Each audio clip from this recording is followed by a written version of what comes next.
Bonjour à tous.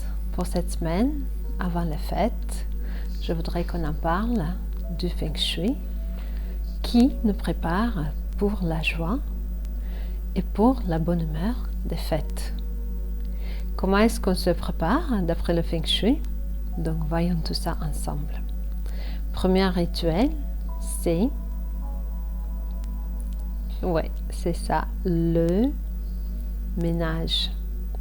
Ça veut dire on va nettoyer les petits coins, les petits recoins, la poussière, on va bouger des meubles, tout ça dans le but de recevoir une nouvelle vibration, une nouvelle énergie.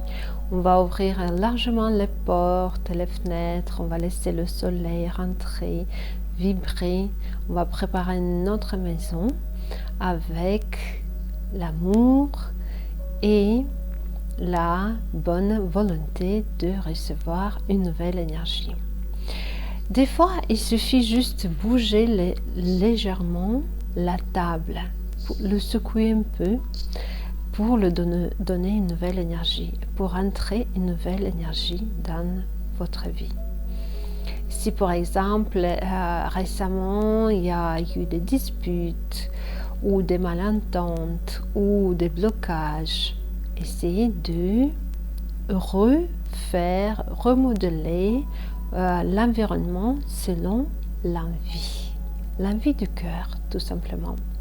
Souvent, le Feng Shui suit cette envie du cœur. Quand les gens le font avec du cœur, avec l'intuition, souvent c'est la bonne direction. Quand on reprend les formules Feng Shui bien précises, qui datent de plus de 3000 ans, on retrouve que la personne finalement a bien procédé, tout simplement intuitivement. Donc suivez votre intuition, faites les choses quand elles viennent et comment est-ce que ça vient.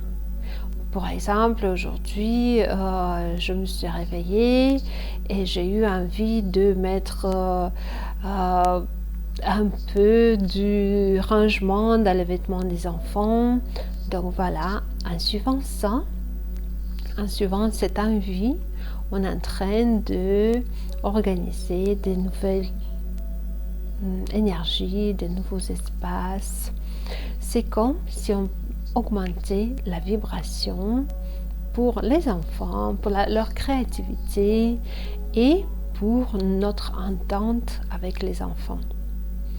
Donc voici ce petit rituel qui vient de cette expérience où on va faire vibrer l'environnement au moment où il y aura une énergie stagnante.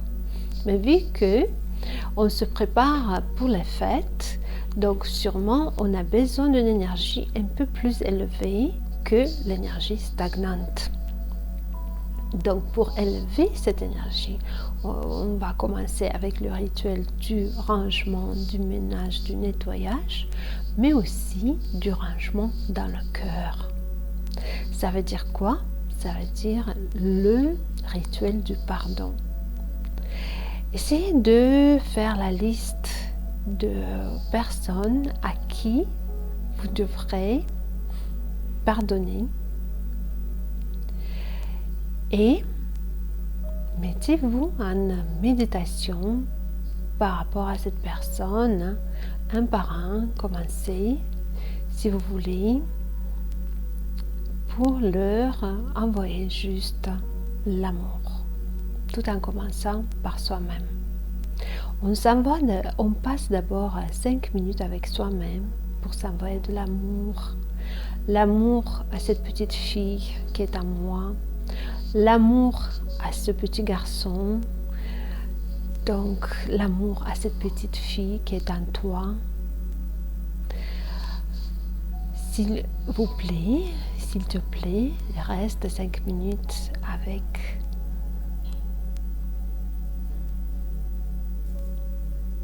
ton moi qui est tout petit, qui n'a pas grandi, qui est là, qui attend ton attention en tant que maman ou en tant que papa. Ça dépend si tu es une fille, une femme ou si tu es un homme, un garçon, passe 5 minutes en douceur en train de câliner cet enfant du cœur. Et avec cette nouvelle énergie de l'amour, on superpose sur la situation de vie, sur la personne à qui on voudrait envoyer toute l'énergie d'amour pour pardonner une situation, sans objection, sans aucune rancune, sans aucun pourquoi. Parce que dans l'univers, toute chose vient au bon moment, pour la bien raison. Et le Feng Shui, ça nous aide à déterminer et à voir ça plus clairement. Un troisième rituel, je vous demande de procéder à des odeurs qui sont émanées soit par l'encens, qui nous sert pour apaiser les esprits de l'espace et pour augmenter la vibration, mais aussi les odeurs émises par les huiles essentielles.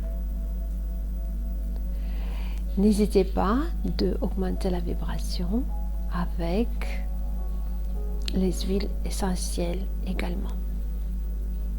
Pour ceux qui possèdent dans leur maison du safran, vous pouvez faire une tisane avec du safran et nettoyer les cadres de fenêtres et les cadres des portes. Et avec une petite branche d'un arbre, on peut asperger cette eau du safran, avec du safran, cette tisane, partout dans la maison. Je vous souhaite une très belle semaine avec vos préparations et les rituels du pardon avant les fêtes. À très bientôt.